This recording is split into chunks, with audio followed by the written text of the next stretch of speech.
I need to talk to you. I want to tell you something. You don't have to worry about me, because I'm happy. I'm really happy. I mean, I think that I would be happier if you could see the real me, because I'm... Sorry, what'd you say?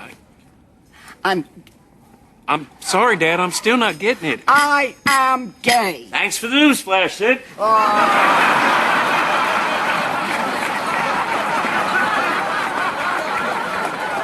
Walt, I've always been gay, and I'm really sorry that I kept it from you, but I like ice dancing and musical theater and making love to men. I suppose that last one's the main takeaway. Wow. My dad is gay. I have a gay dad. That explains a lot. This is awesome. I'm happy for you, Pop. Thank God. I'm so glad. I'm so relieved. I should have done this years ago. But I must say, I was hoping for a little dramatics, some tears, or a slow clap. Well, it's a little late for that, Walter John. I'm glad you finally told me. I love you, Dad. Oh, I love you, son. Rest in peace, Leslie Jordan. You will be missed. This is It Was a Thing on TV. Punisher! Control! Help me before I change my mind! I give you Super Train.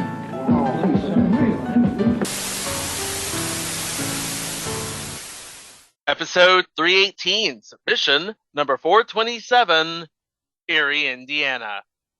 Eerie, Indiana aired on the NBC television network from September 15th, 1991 to April 12th, 1992 for 19 episodes. My name is Marshall Teller. Not long ago, I was living in New Jersey, just across the river from New York City. It was crowded, polluted, and full of crime. I loved it. But my parents wanted a better life for my sister and me. So we moved to a place so wholesome, so squeaky clean you could only find it on TV. Unfortunately, nothing could be further from the truth. Sure, my new hometown looks normal enough, but look again. What's wrong with this picture? The American dream come true, right? Wrong. Nobody believes me, but this is the center of weirdness for the entire planet. Thank you, little paper boy. Eerie, Indiana. My home, sweet home. Still don't believe me? You will.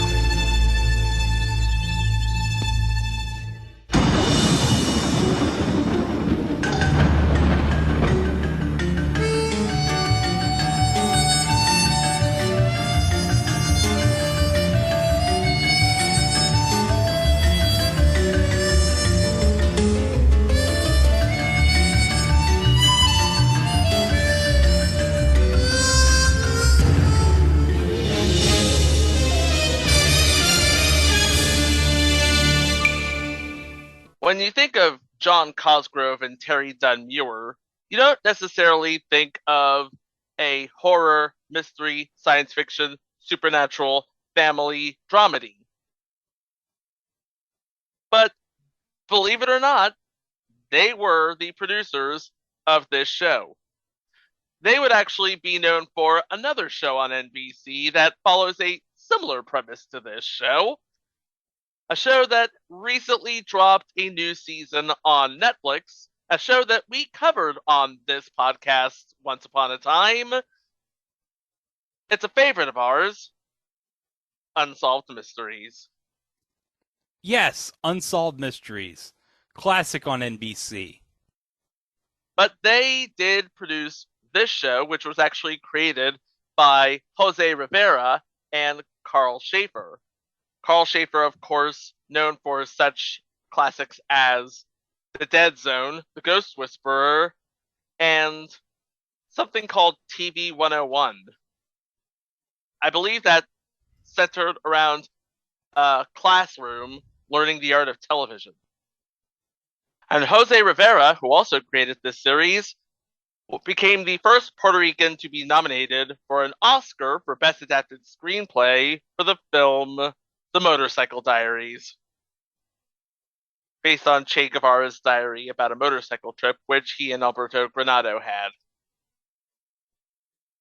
So, on paper, these two people, one a Puerto Rican playwright and the other who kind of sort of dabbles in the speculative, not much in common on paper. But together they would make a bit of a lasting impact with their characters, centered around a town in Indiana that is truly unlike any town in Indiana or anywhere in the United States or anywhere in the world. No, Eerie, Indiana, population 16,661, was the center of weirdness in the universe. How else can we explain it? Omri Katz, who is the main protagonist of the series, and with the help of his best friend Simon Holmes, they managed to unravel the many mysteries that plague Eerie, Indiana. And the two of them are actually two of perhaps the most normal people you will ever meet. Probably ever.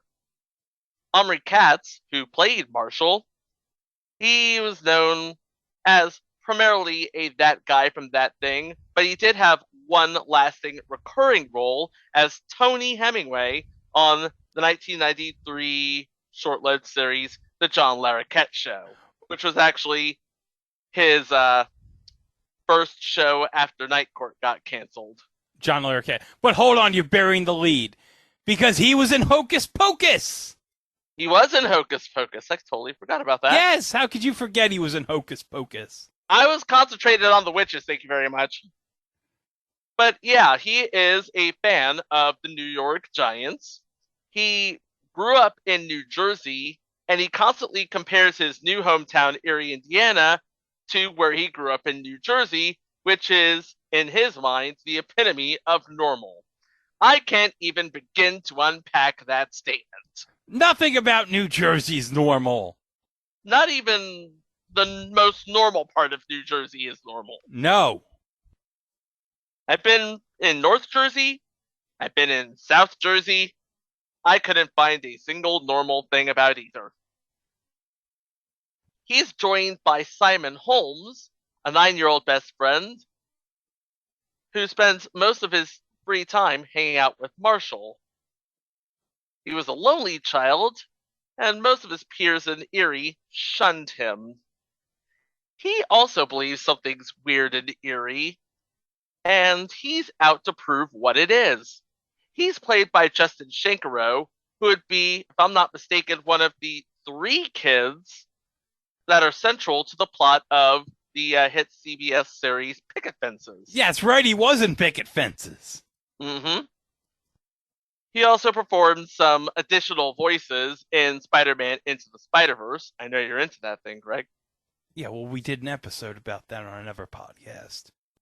And he also voiced Player in 11 episodes, mostly the season 1 episodes, of Where on Earth is Carmen Sandiego?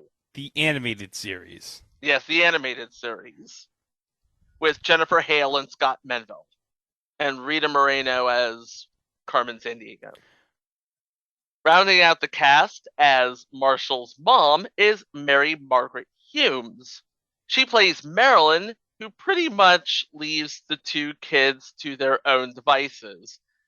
She operates her own party planning business at the Eerie Mall, and she's not an organized person at all, so how does that happen? No, it's terrible. But you know who is organized? Her husband. Her husband, Edgar, played by Francis Guinan, he works at Things Incorporated, which is a product testing company.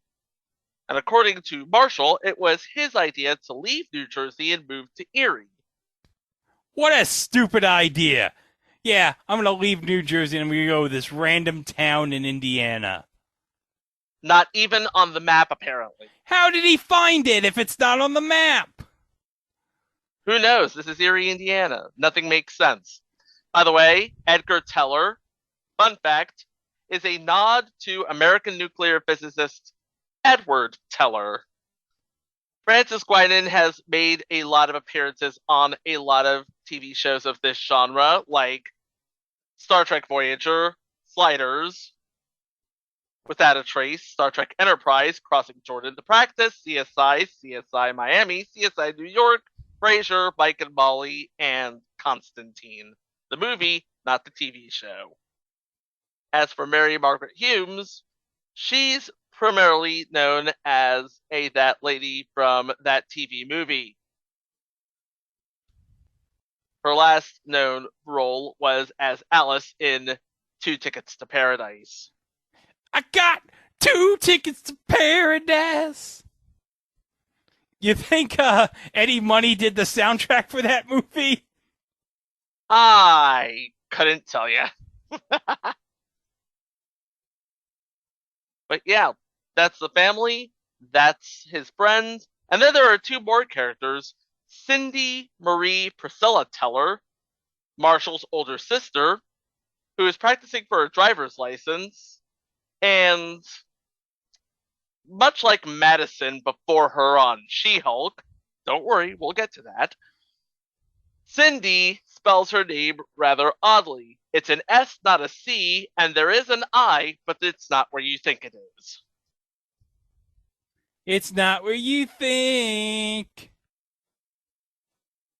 Cindy Teller was played by Julie Condra, who is not known for much. I mean, her IMDb page is really, really scant. I mean, her most notable role was as young Pat Nixon in 1995's Nixon. Oh, Pat Nixon in 1995's Nixon. Well, it wasn't quite the Nixon on the Dave McCarthy show where there were like 5 different Nixons. Remember that? I do remember that, actually. And a guy in a Nixon mask for some reason. Yep. But she did star in 59 episodes as Emily DiNapoli on Santa Barbara. So she is a veteran of your stories.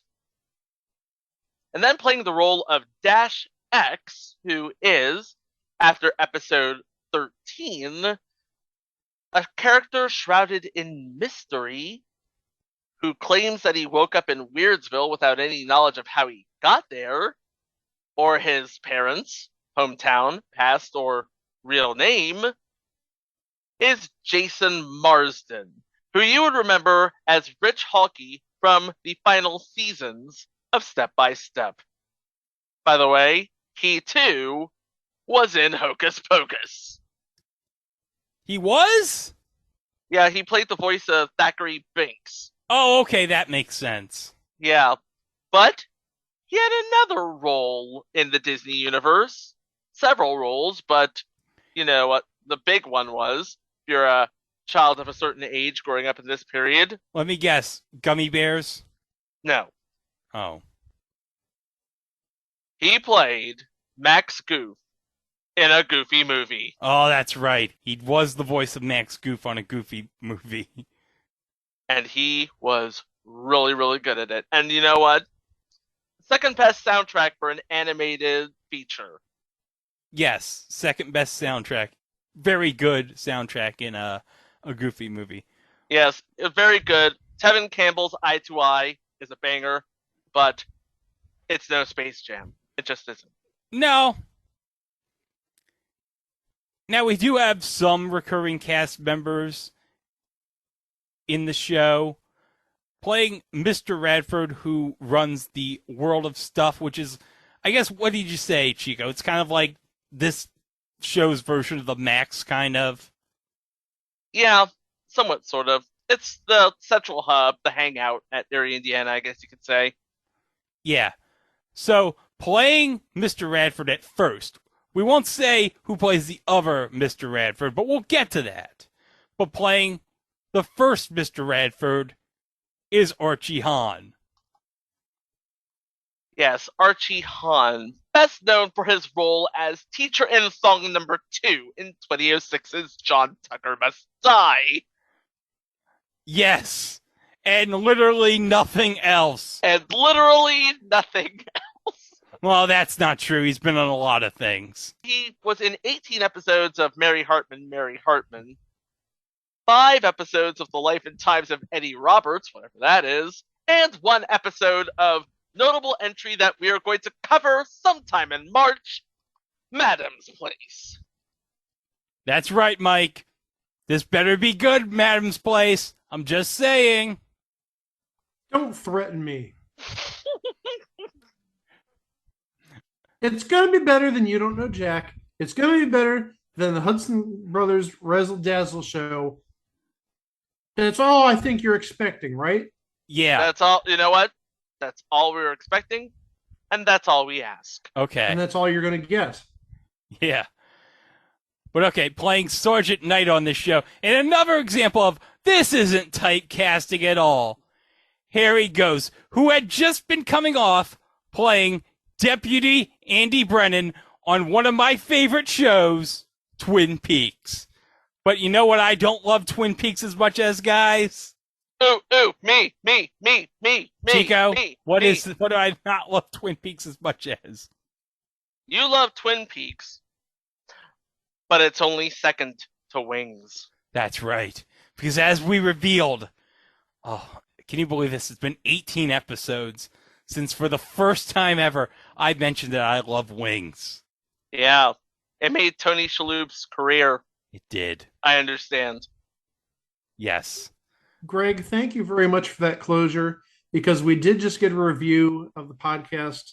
I believe it's on Apple Podcasts, correct? Yes. And the person that reviewed actually wanted clarification about that. They wanted to know, why does Greg love Wings, and whose career did it make? There's all your answers. And I think just for that, I think everybody listening should go to Apple Podcasts and give us a 5-star review, because we reveal everything. Yep. 5 stars only. Everything. 5 stars only because positive vibes only. Yes. But, guys. Oh, no. Playing the mayor. The mayor of Eerie, Indiana. The mayor of... Yes. Yeah. Future Hall of Famer. Saying it right now. Future Hall of Famer. Winston Chisel. What a name. Mayor Winston Chisel. Chico, say it. Greg Itzen, noted few contestant in the biggest face heel turn ever. He played that bastard Charles Logan on 24. No. He was never a face. He was always a wimp. At first he's portrayed as a wimp, but then he's revealed to be like the mastermind behind all the evil on that show. Does that include that guy's knee? That guy's knee? From Few? From Few! Greg, do you not follow this podcast? We literally had a whole episode about this! I'm sorry, I thought he was talking about something on 24! I was getting there! No, seriously, guys. He took out a guy's knee. The guy almost ended up like this. Oh, no! Don't show it! Don't! I don't need to see that! I don't need to see that! Jack! No! I don't need to see that! Now, hold on. I think somebody needs to explain what just happened, because, yeah. You put up your metal leg up on the thing. Yeah, for our first-time listeners, Mike has a prosthetic leg. Not important how he got it. We're glad he's here, but he has a prosthetic leg. Yes. Yeah, there's a reason why I wasn't in episodes 101 through 110. No, 109. So that's why... No, it was 110. No, I know you were at 110 because it was making it. Oh, I was there. Maybe I was still under medication or something. But no, it's just every time you make this reference to Saved by the Bell wedding in Hawaii, I'm like, okay, I'll just take their word for it, because I was still in the hospital at that time. It was Saved by the Bell Hawaiian style. We're not going to do. Whatever. They were in Hawaii. That's all. Yeah, that we're not matters. going to do Wedding in Las Vegas until later. Yeah. I didn't say wedding in Vegas. I said wedding in Hawaii. But whatever. Look, all you need to know is Zach Morris was being a creep to Rena Sofer. And for some reason, the Hawaiians thought Screech was a god. And for some reason, like, people got fooled with Mr. Belding wearing a wig for some reason. Because it's Saved by the Bell. Ha, ha, ha, ha. And because this is Saved by the Bell, we have to say... Zach Morris is trash. But hold on. Playing a recurring role as an anchorman, guys. Doug Llewellyn! Hey, didn't we just talk about him on the last episode? Yes, we did. No, we talked. No. We talked about Kevin Nealon as Doug Llewellyn. Ah, gotcha.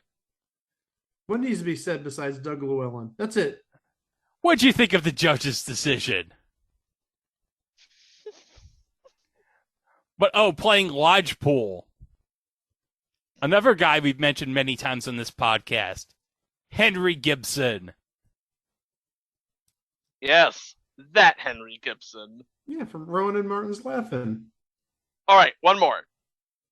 If you loved Dominic in Kindergarten Cop, that little precocious little scamp, he was played by twins, Christian Cousins and Joseph Cousins.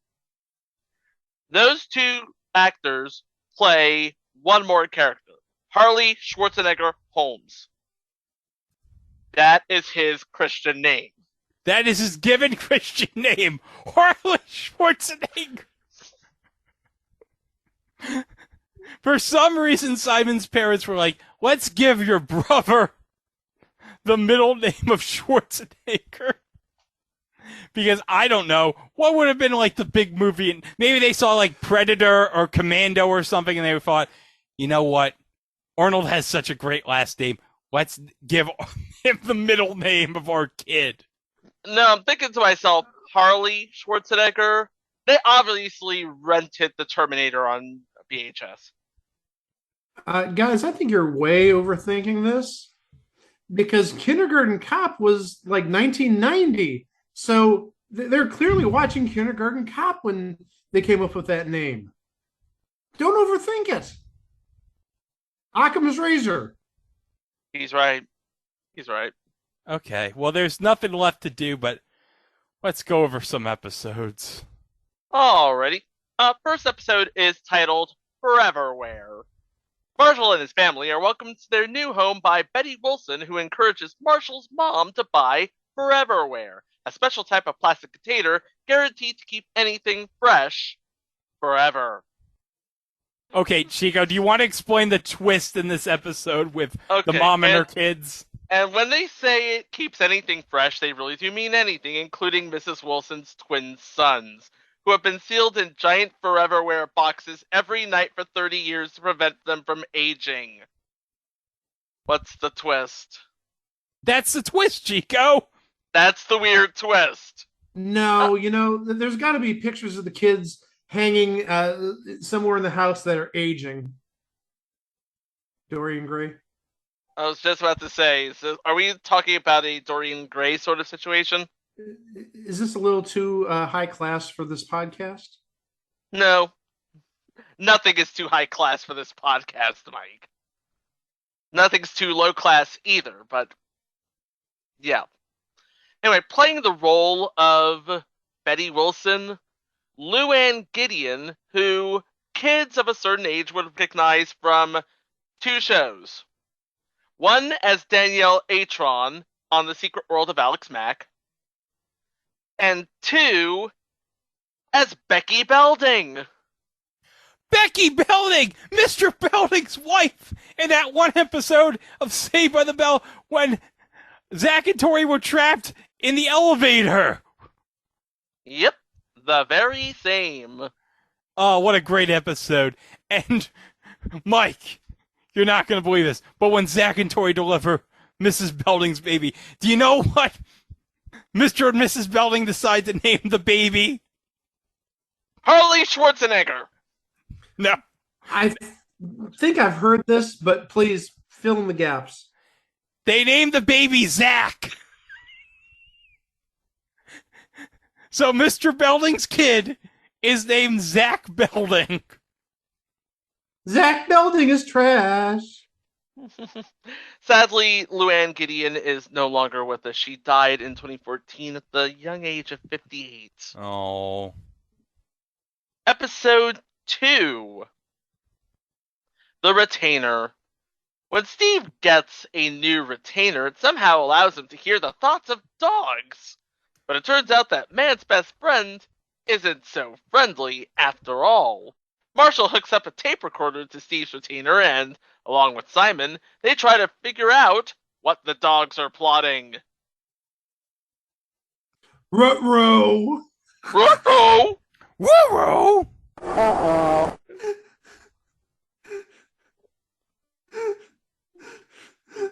I'm sorry for invoking you, Susan. By the way, when Marshall, Simon, and Steve arrive to investigate the situation at the dog pound, they sneak past a van marked Eerie, Indiana Canine Arrest Team, with the words arranged to highlight the acronym CAT. Okay, but we do have some names in this episode. Playing Fifi is a French poodle named Darla, but playing her voice, Lori Hensler. That's right, from Give Me a Break. But okay, who plays the doctor in this episode, Chico? Dr. Yuka Nuba is his name. Dr. Yuka Nuba. That doesn't sound familiar. It totally does. Go with it. Vincent Schiavelli, who played Dr. Kaufman on Tomorrow Never Dies, Mr. Vargas in Fast Times in Ridgemont High, and John O'Connor in the cinematic masterpiece, The Adventures of Buckaroo Banzai Across the 25th Dimension. I wonder if a certain dog food company got paid for letting them use that name. Just saying. Just saying. By the way, it was across the 8th dimension, not the 25th. My mistake. I think you're confusing your centuries and your dimensions there. It happens. How many dimensions are there? No. Apparently 25. You just said that. Okay, episode 3. ATM with a heart of gold. Oh, I got so many things to say about this episode. Marshall's dad invents Mr. Wilson, a new ATM with artificial intelligence to give it a friendly base. So friendly, in fact, that when Simon stops to chat with Mr. Wilson, the machine starts giving him money, despite him not even having a bank account, which throws the whole of Eerie into bankruptcy. While Simon enjoys the newfound popularity that the money buys him, it's up to Marshall to convince him to give the money back. Yeah, Mr. Wilson, the ATM, is trying to convince Simon he's his friend. No, Simon, the ATM is not your friend. It is not your friend. But when he gets all the money, Simon, he gets like these new shoes that make him jump super high. Yes, because when you have money as a kid, you get new kicks. And because this is Eerie, Indiana, those kicks have special abilities attached to them. You know what I would do if I was Simon, if I was a kid? And Mike, you're going to love this. I'd waste it on all the sets of NFL Pro Set that I could find. Complete all the Why? NFL... Because it's 1991. NFL Pro Set's like the coolest thing at this time. But it doesn't hold its value, just saying. Yeah, that's exactly the point. And as we've established many times on this podcast, I hate money. Well, that we know, yes. I was just about to say, yeah, there have been times on this podcast where we have to look at you and say, how much do you even make, man? And you answer the same answer. Enough. But okay, we have the first appearance of Archie Hahn as Mr. Radford. We have the first appearance of Gregory Itzin as the mayor. We have our first appearance of Harry Ghost as Sergeant Knight. But okay, as a guest star in this episode, Chico, playing the role of Eddie.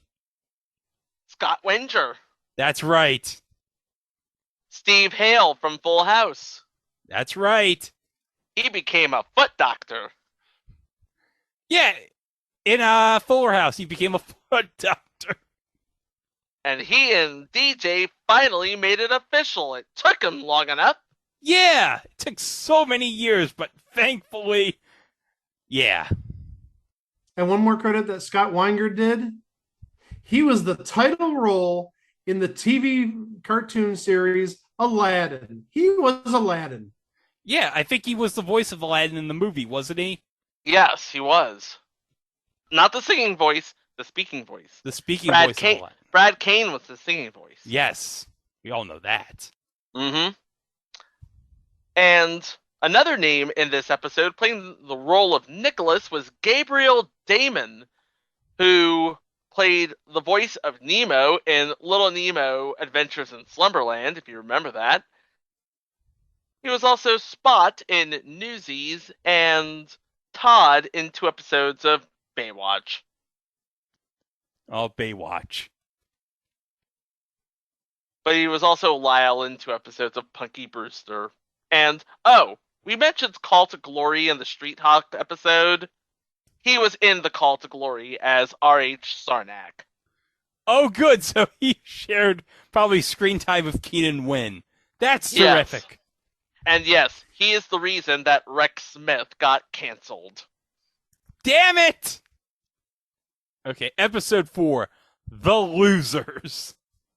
When Marshall's dad loses his briefcase containing his latest invention, it could cost him more than just his job, since the briefcase was a gift from his wife. Uh-oh! So Marshall and Simon need to find out where the lost things go in order to get the briefcase back. Yep. Oh, by the way, did I mention that several episodes of this show were directed by Joe Dante? No. Well, actually, you just did. Yeah. Yeah, Joe Dante at this time, he would have been just coming off a roll of hits after hits with Gremlins, Explorers, Inner Space. Gremlins 2, The New Batch, would have come out a year earlier. And, playing the role of Al in this episode is one of Joe Dante's regulars, Dick Miller. Yep, he would work, if I'm not mistaken, alongside Mr. Lodgepool, who makes a first appearance in this episode. Yep, so Henry Gibson making his first appearance in this episode. Yep, and by the way, Mr. Lodgepool likes to put lost labels on things, and one of the things he puts a lost label on is a pod from Invasion of the Body Snatchers, which is also seen in Gremlins 2, also directed by Joe Dante. Oh, but episode 5. And this is funny considering this aired on a Sunday night on NBC and what was probably opposite it. Probably, yes. Scariest home videos. It's Halloween! Shocker. And Marshall and Simon are stuck at home babysitting Simon's younger brother, Harley Schwarzenegger Holmes. But the night isn't as boring as they expected. When they leave Harley watching a monster movie, he somehow gets zapped into the TV. And while Harley's trapped in the TV, the mummy from the movie is running wild in the house. And the boys need to find a way to switch them back again before Marshall's parents get home. Uh-oh! Talk about your adventures in babysitting, am I right? Now, Greg, didn't we mention last week about people getting into TV shows or movies? In the movies, it happened in in one episode. Yeah, in She-Wolf of London last week. Right. And I told you it's happened in the past. There's your proof. And obviously it'd be done in much better effect in Last Action Hero. Oh, yeah. Oh, hey, there is a name I want to mention. Playing a little girl in this episode is Taylor Fry. Yeah. Yeah, we talked about her earlier this year because she played the kid of the neighbors on Get a Life. Robin Riker and Sam Robards' kid. And also one of the 3 kids that Kirk Cameron has to take care of in Kirk. Kirk. That's the name of the TV show. Kirk. They couldn't come up with a better name. There's just Kirk. Kirk. It's like they tried for like days and days. What can we come? Let's just call it Kirk. Who cares? Yeah. This one gets filed under an attempt was made. Okay, by the way, we have another interesting name of note here, playing the role of Sir Boris von Orloff, a man by the name of Tony J, who is that voice from that thing. He played the role of Virgil on Mighty Max, which also featured, as a character named Norman, Richard Mall. I only say this because we love Richard Mall around here. Sadly, no longer with us. Episode 6. Just Say No Fun.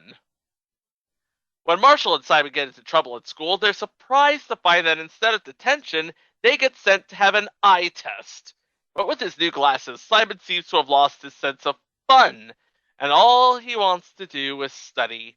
Marshall soon realizes that Nurse Nancy has been hypnotizing students, turning them into zombies to make them behave. So basically, we're looking at a Ritalin situation here. Yeah, something like that.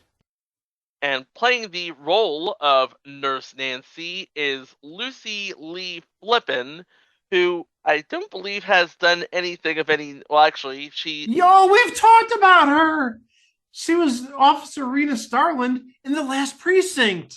Yes! Oh, now I remember. Now that's it. Now she looks from... Yes! Yeah, that... You know what?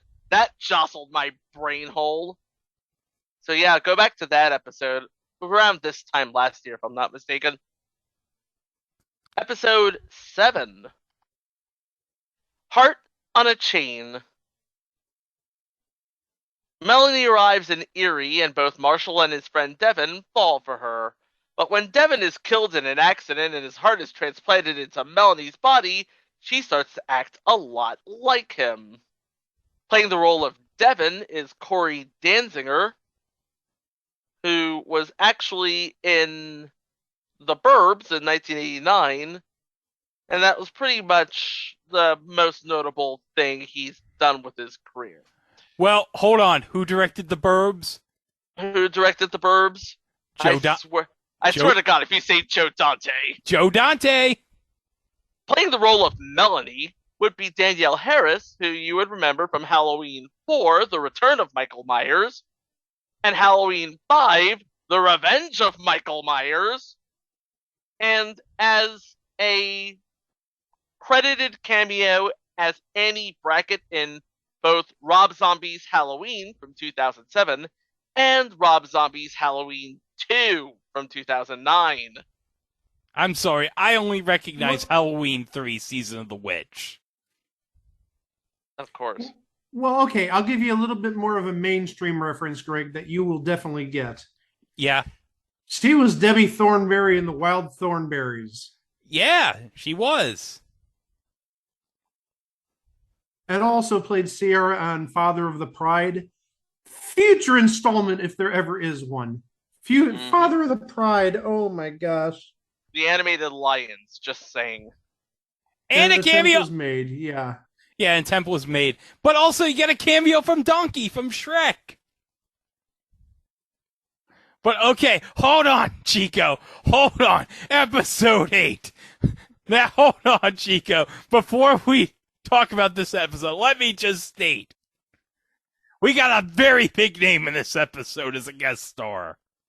And yes, we do. And I thought, oh, there's only going to be one other time we're ever going to talk about him in the history of this pack. Well, guess what? Apparently now it's going to be 2. The episode is called The Dead Letter. While looking through some old books at World of Stuff, Marshall discovers an old letter written 62 years ago, but never delivered. That's when he meets Trip McConnell, the letter's author, who is now a ghost and wants Marshall's help to finally deliver the letter to his childhood sweetheart. Playing the role of Trip McConnell's ghost, Tobey Maguire. Get on up! Come on and grab your funky soul! Everybody, come on and grab your funky soul! Now, you see, Mike won't get it, but we were doing that stupid dance he did in Spider-Man 3. Yeah. So, yeah, we talked about Matt Smith's stupid dance in Morbius, and now we're talking about the other stupid dance in a Spider-Man-related movie. But, of course, he would have also been in a Spider-Man movie with Andrew Garfield and Tom Holland.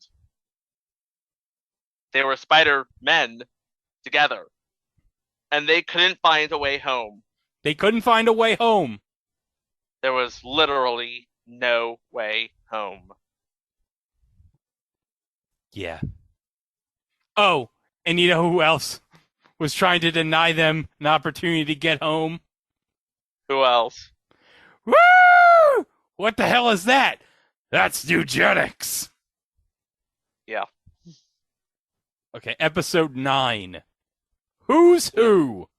Marshall and Simon meet a shy young artist, Sarah Bob, and her riotous brothers. When Marshall's stolen bicycle mysteriously reappears after Sarah Bob signs her drawing of it, she realizes that she can change reality with her pictures, and sets about creating the perfect family. But she chooses Marshall's mom to replace her own absent mother, and the boys must persuade her to put things right again. And playing the role of Sarah Bob is Chanel Gray, who would have been going by Chanel Workman at this time. And she's been a voice in a whole lot of really big video games, including Mass Effect, Kingdom Hearts, and Thrillville, whatever that is. That is, I believe, a LucasArts roller coaster themed game. Ah. Okay. But it's not as big as Mass Effect or Kingdom Hearts, obviously. Obviously.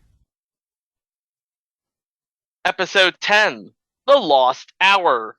When Marshall discovers that Eerie doesn't have daylight saving time, he's determined not to miss out on the extra hour and sets his watch back anyway.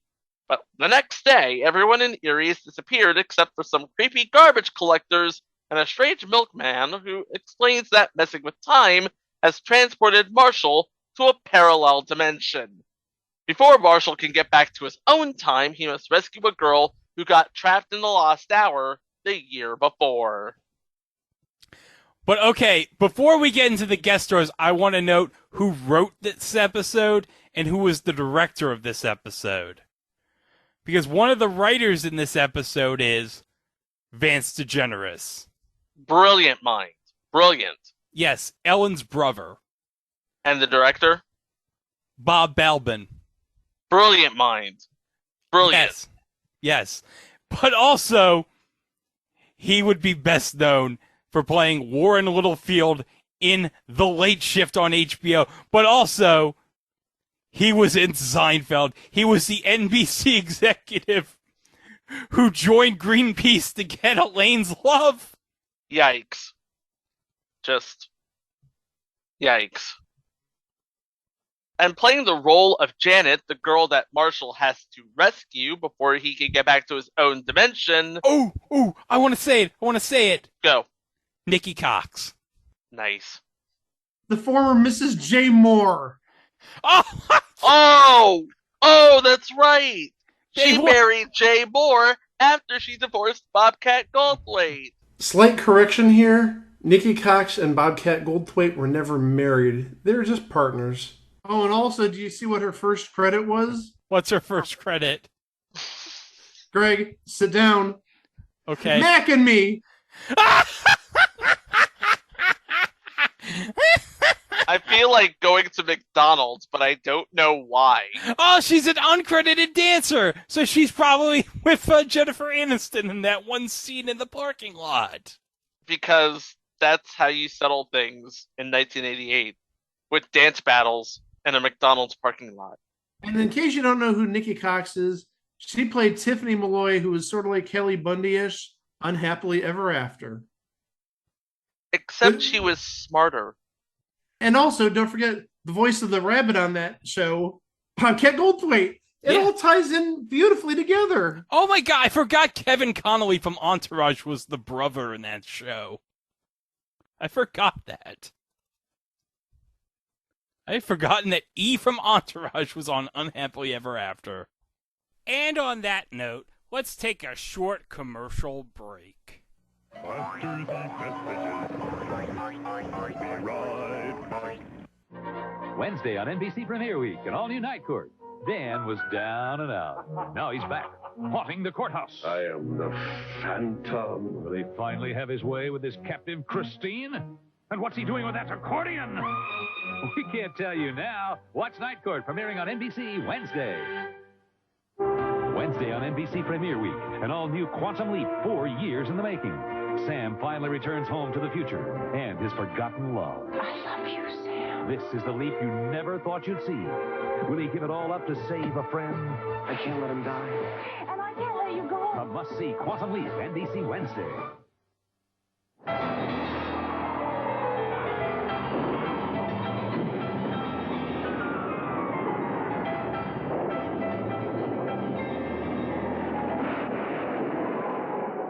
That was some storm we had last night. At times like this, it's reassuring to know that MetLife has the resources to pay every single customer claim, no matter how many come in at one time. Get Met. It pays. The Dolphins. The Oilers. Moon over Miami. Sunday.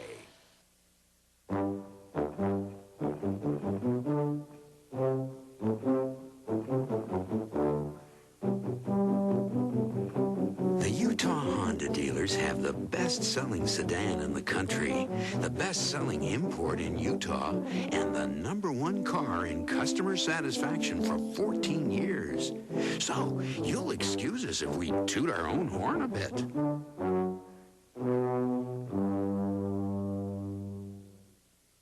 16 tons, and what do you get? Arthritis, tendonitis, backache, tough pain that needs the dual-action therapy of Icy Hot. Icy to dull the pain, hot to relax it away. Icy Hot, icy and hot therapy for pain. The Converse Slam Conquest. Slam. It's real light, which I like, and it's good looking, which the guys covering me like, because they get to see a lot of it, right at eye level. Get the Slam Conquest, only at Foot Locker.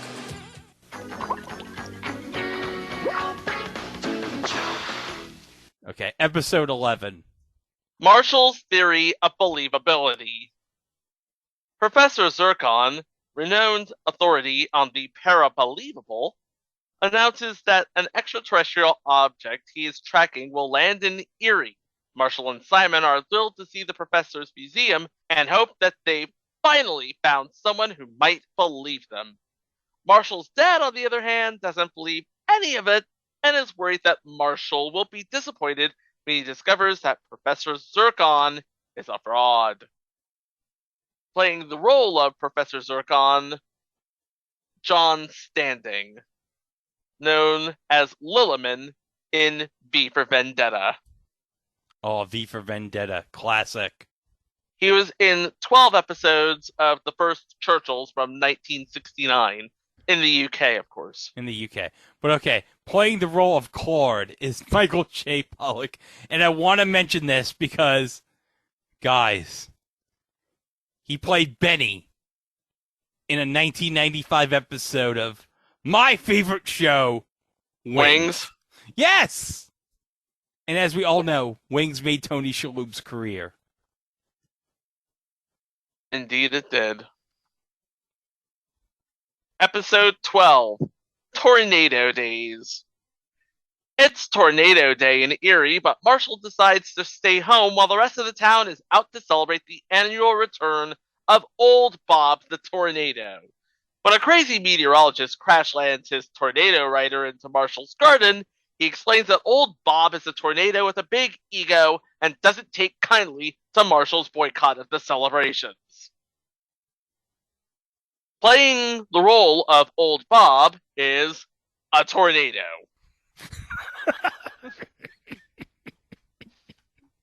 Actually, true story, Old Bob is credited as Self.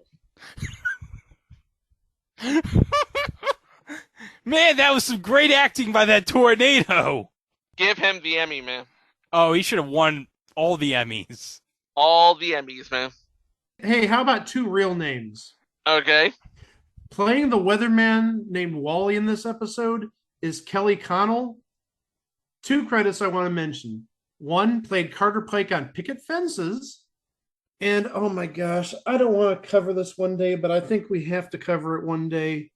He played Ulysses S. Grant on The Secret Diary of Desmond Pfeiffer. Yes! The Secret Diary of Desmond Pfeiffer! Yes!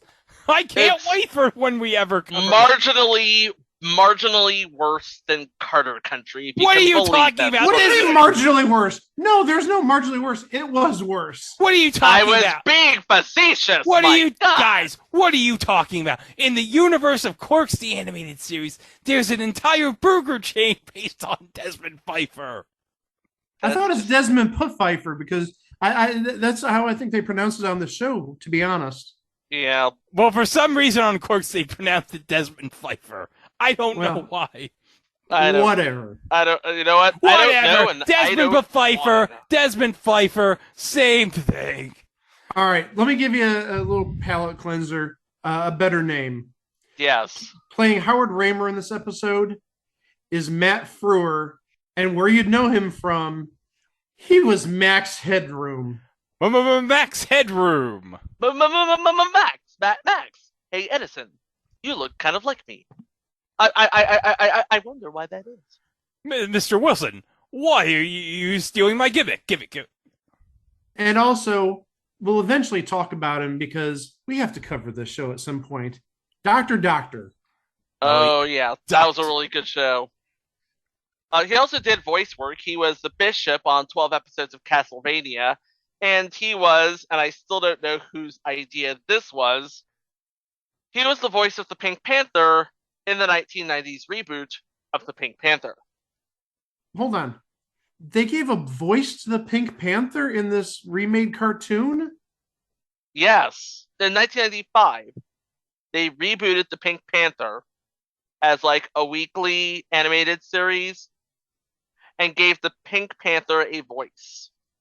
Now, I love Matt Frewer as much as the next guy, but really? Okay, I'm not really concerned about the revival, but Pink Panther having a voice, that's wrong. That's horrible. Just saying. Yeah, I mean, like I said, I love Pink Panther as much as the next guy. I love Matt Frewer as much as the next guy. The two of them together? No. Okay, episode 13. The Hole in the Head Gang. Now, this is the first appearance of Jason Morrison as Dash X. But, okay, I said that when we get to this point with Mr. Radford as Archie Hahn, that there's another character playing Mr. Radford, because it's revealed in this episode that the Mr. Radford from the entire series is an imposter. What? Yes! Apparently there's a real Mr. Radford, and the Archie Hahn Mr. Radford took his identity. So, okay, playing the real Mr. Radford, guys. Da-da-da-da. Da-da-da-da. Da-da-da-da. Da-da-da-da. Da-da-da-da. John Astin. Ah, the father of Sean and Mackenzie, and the husband of Patty Duke. I'd say the widower of Patty Duke, but however you want to phrase it. Yeah. Another known name on this episode, playing the role of Grungy Bill, that is his name, Claude Akins. Oh, Miss Sheriff Lobo. Okay, but hold on. We didn't describe this episode, so let's describe it. Okay, so Marshall and Simon investigate an old haunted mill they discover is just a hoax, set up by a mysterious boy with gray hair. That would, of course, be Dash X. But then the three of them uncover an old rusted gun and the ghost of Grungy Bill, Eerie's worst bank robber, who failed to rob the Eerie Bank 13 times. The last time, he forgot his gun. He forgot his gun? That's the most important part of a bank robbery. How can you forget your gun? No, it's not the most important part of the bank robbery. You know what the most important part of the bank robbery is? What? The wool mask you wear over their face, dude. Oh, that's right. Anyway, Bill is doomed to haunt the old mill forever unless Marshall can help him to successfully rob the bank. Kids, don't rob a bank. By the way, we learned that Mr. Radford, in air quotes, his real name is Fred Suggs. Fred Suggs. Fred Suggs, kind of reminiscent of Fred Muggs, the chimpanzee meteorologist from the Today Show. Yeah. Oh, yeah. Who, by the way, as of the time of recording this in October of 2022, J. Fred Muggs is still alive. Mr. Smith, however, still very much dead. He is still very much dead. All right, episode 14, Mr. Cheney. Every 13 years, Eerie holds a lottery to select the next Harvest King, who must go into the woods to face the Eerie Wolf. Marshall and Simon discover that none of the previous winners have ever returned, and when the kid with the gray hair, X, realizes that the lottery's rigged, he makes sure that Marshall will win. Uh-oh. Playing the role of Mr. Cheney, Stephen Root, of course, News Radio and King of the Hill. And Barry. And Barry. Don't get Greg, correct the man. Say what you're going to say, because I think you're going to say the same thing I'm going to say. I said Barry. Well, what are you going to say, Mike? I was going to say he was Milton on Office Space. Don't touch his red stapler. Oh, yeah. That's right. And, of course, Dodgeball. Let's not forget Stephen Root was also in Dodgeball. He did a lot of memorable roles. He was Milton in Office Space, Jimmy James on News Radio, William Fontaine Delatorre Dautrieve on King of the Hill. Episode 15, No Brain, No Pain. Marshall and Simon witness a homeless man being attacked by a woman with a ray gun, and decide to help him out. Although the man mumbles nonsense and seems fascinated by electronics, the boys suspect that there's more to him than that, and perhaps he's not as crazy as everyone believes. But things get really weird when they turn on the strange contraption the man was making. Playing that man, Charles Burnell, Paul Sand. Just talked about him last week. Mm-hmm. Sure did. By the way, in a case of is this typecasting, he was actually in a short film called Queer Eye for the Homeless Guy, where he played Harry the Homeless Guy. And in the role of Eunice Danforth, the lady with the ray gun, Anita Morris. She was actually in an episode of Future Entry Good Grief and Future Entry WIOU and never cover Tales from the Crypt. But she was actually in all 13 episodes of another Future Entry, Down and Out in Beverly Hills. Another show about a homeless person. Episode 16. The Loyal Order of Corn. When Mr. Teller joins Eerie's local lodge, the Loyal Order of Corn, Marshall and Simon decide to investigate. They discover that the Order is building what appears to be a giant TV screen, but Simon steps into it and gets transported into another planet. Meanwhile, the kid with the gray hair, now calling himself Dash X, suspects that the lodge's bartender Ned may have the answers to some of his questions. Playing the role of bartender Ned, he's my favorite Martian, Ray Walston. Geez, how many members of the cast of Picket Fences are going to be in this show? Most of them. Also, please, let's not forget, he played Mr. Hand on Fast Times at Ridgemont High. And we can't forget about My Favorite Martian. I just mentioned that. Okay. Hey, did you know he was on My Favorite Martian, Greg? But you know what? Hold on. Let me just check one thing in his IMDb. Yeah, check if he's on My Favorite Martian, please. No, not that. Oh, hold on. He was in an episode of Parker Lewis Can't Lose in 1991. Is this going to be another one of those moments where you tell us how Parker Lewis can't lose?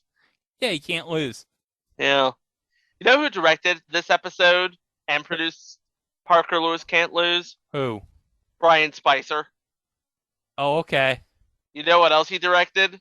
What else did he direct? Mighty Morphin Power Rangers, the movie. Yay. Episode 17, Zombies in PJs. The IRS threatens to shut down the world of stuff, and in desperation, Radford signs a contract with a new partner who calls himself the Donald. Does this look like anything?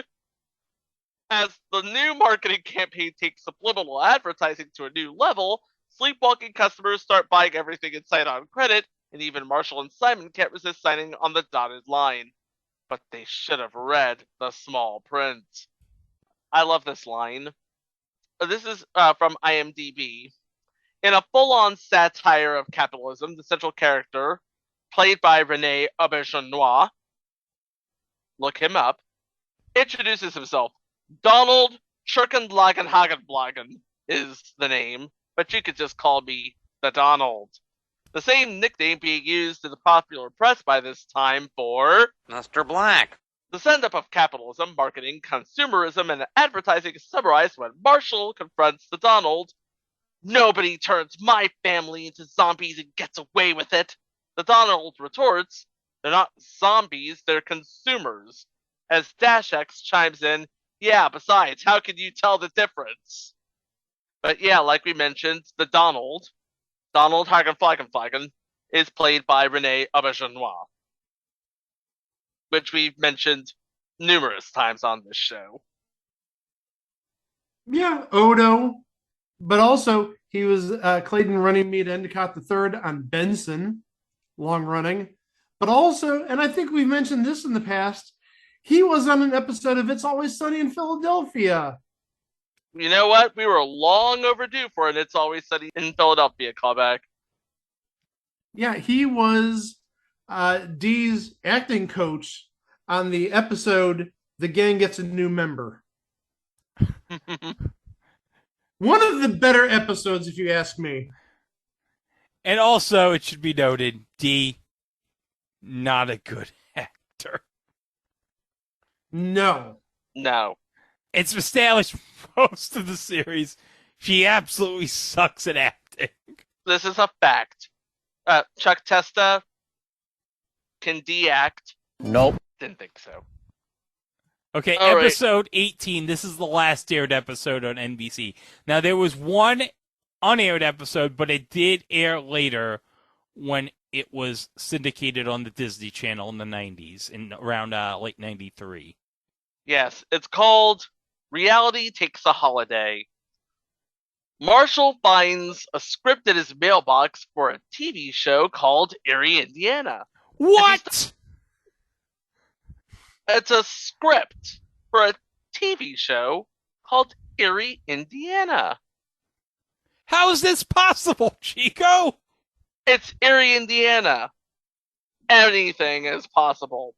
Anyway, as he starts reading, he realizes that it's describing him, and he suddenly finds himself on a TV set where his family are just actors, and everyone calls him Omri. Things get even worse when he discovers a plot by Dash X to become the new star of the show, and the script says that Marshall's about to be killed! Uh-oh! But okay, hold on. You want meta? I don't think we can get any more meta than we already are! But go on! Playing the director in this episode, Joe Dante is playing the director. And then we have the actual writer of the script, Jose Schaefer, which is a sort of a portmanteau of the two creators' names. Mark Blankfield, we talked about him in previous installment, The Nut House. That's right, The Nut House, which also had Gregory Etzen. Yep. But okay, playing girl number 2 in this episode. Not girl number 1, girl number 2. And we've discussed her in a live show last year. Denise Richards. Because she played Edge's wife in the cinematic masterpiece, Money Plane. Want my goddamn money, Jack? Oh Oh dear. So that was basically episode 18. There is one more episode, The Broken Record. Now, this episode aired in syndication on the Disney Channel on December 9th, 1993. When Todd is unhappy at home, his unemployed father is always shouting at him, but when Marshall suggests some heavy metal to cheer up his friend, Todd finds he can relate to the lyrics. Perhaps a little too much, as he changes dramatically into a rebellious headbanger. Can it be just the music affecting Todd, or is there some eerie weirdness going on? Meanwhile, Marshall's parents are worried that Cindy's safety as she rides along with a local police officer pursuing her interest in becoming a reporter. I'm pretty sure this is how Veronica Mars started. But yep, that's the show. Yep, they literally saved the weakest episode for last. Which is probably a good thing. Oh, definitely a good thing. And this show was well received. Entertainment Weekly gave it a B rating. As Ken Tucker said in his review of it, you basically watch this show for the small screen spectacle of it all. And it is reviewed for The Hollywood Reporter. Miles Beller wrote, scripted by Carl Schaefer and Jose Rivera with smart, sharp insights, and silently directed by feature film headsman Joe Dante, and given edgy life by the show's cast, Eerie, Indiana shapes up to be one of the fall season's standouts. So this was a very well-received, very well-written, very well-produced, and very well-performed TV show. Yeah, and basically, I mentioned how Harry Ghost was playing basically a role kind of sort of like his character on Twin Peaks, and you can tell this show is basically inspired by Twin Peaks. It was going to be a mini Twin Peaks, as it were. Yeah, with all the weirdness and everything. Of course, the weirdness, this being a kid's show, was turned up logically to 11. So yeah, what happened with this show? Because obviously this was one and done. Yeah, I could give you 2 words as to what happened to this show. Let me guess. Does it involve a number? Yes. And does it involve a certain unit of time? Yes. Okay, because I remember back when I was a kid, this would air right after NFL football on NBC. But also, if NFL football was wrapping up on CBS around this same time, what would be on CBS after football? 60 Minutes. That'll do it. Yep. What's that old joke? How do you kill a TV show? You put it on opposite 60 Minutes.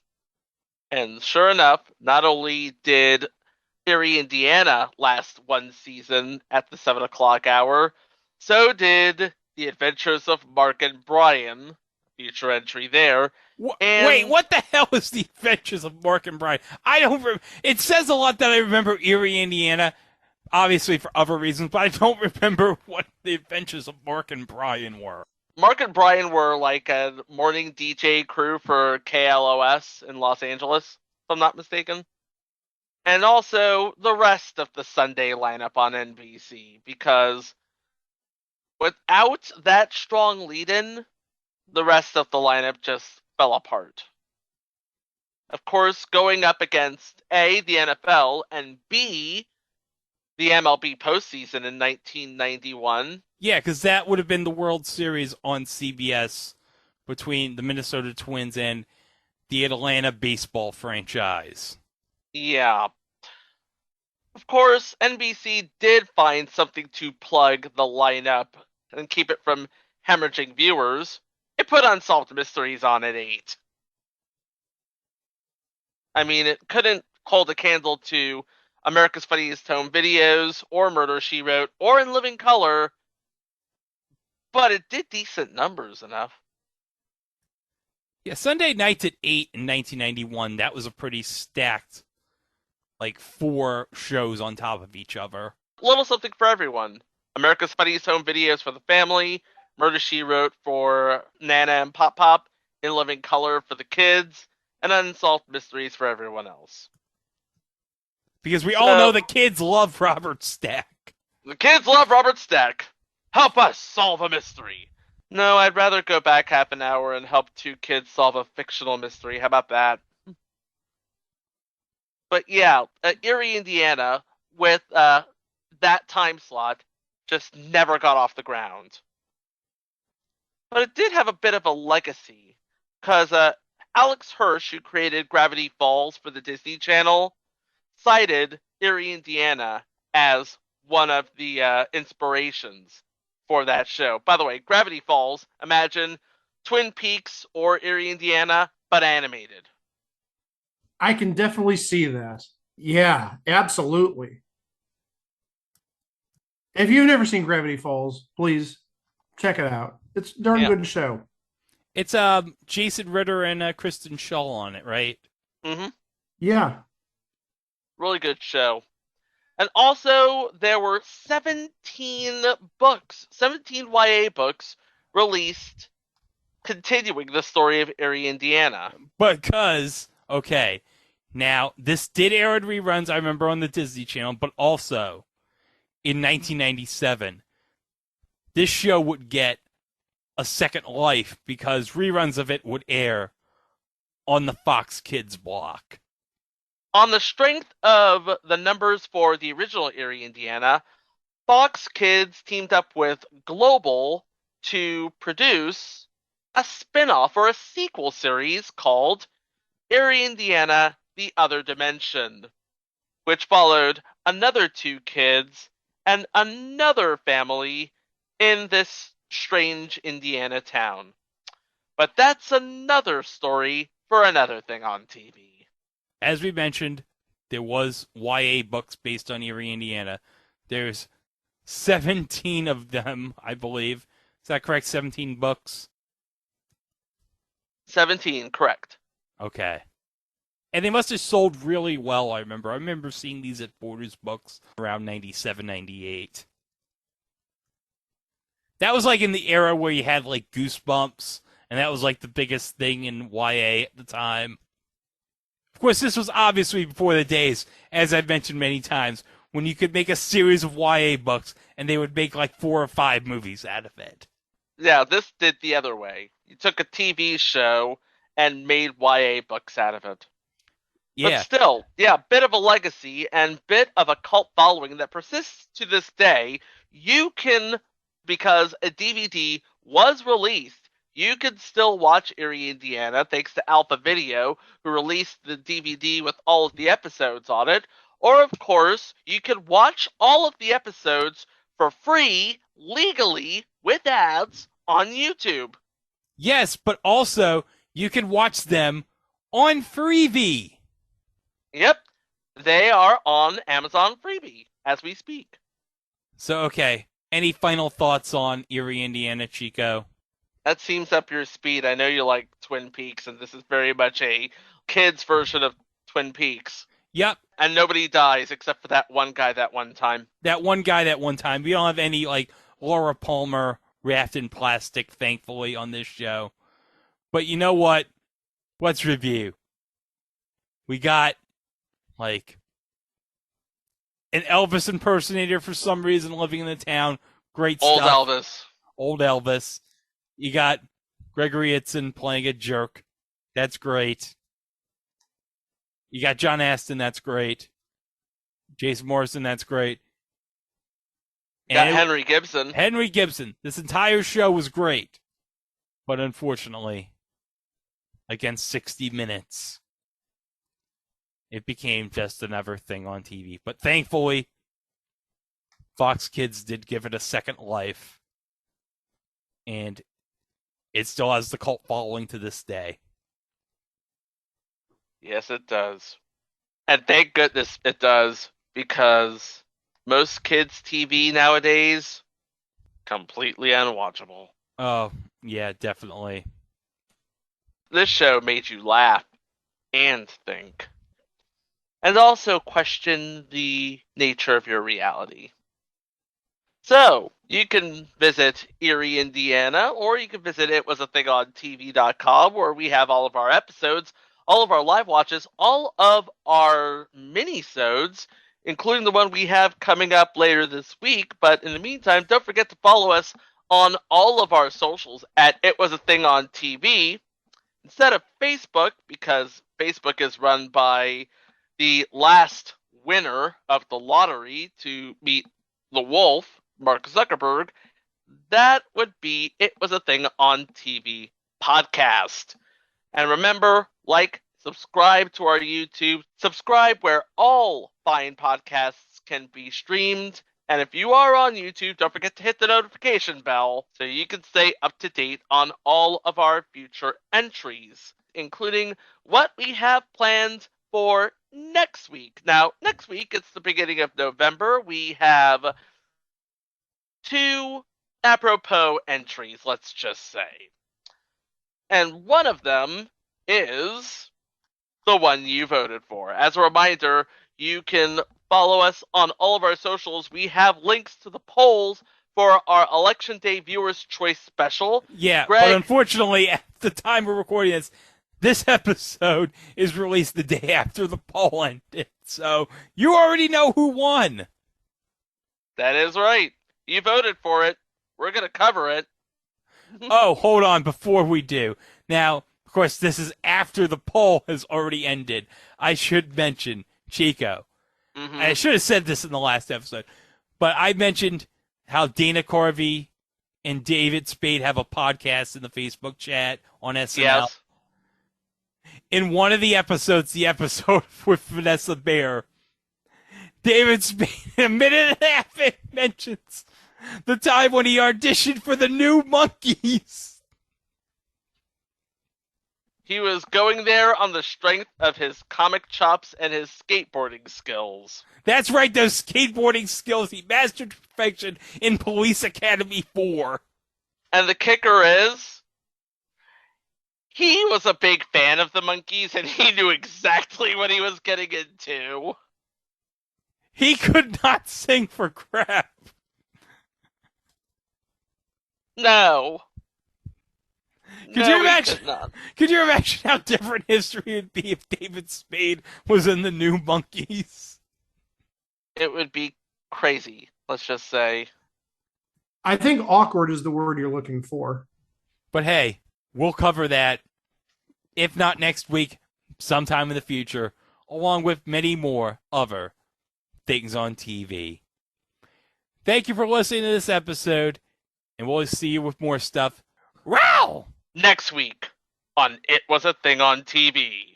Sunday on Mr. President. You see him as a husband. I see him as the most powerful leader in the free world. Can the First Lady trick the President into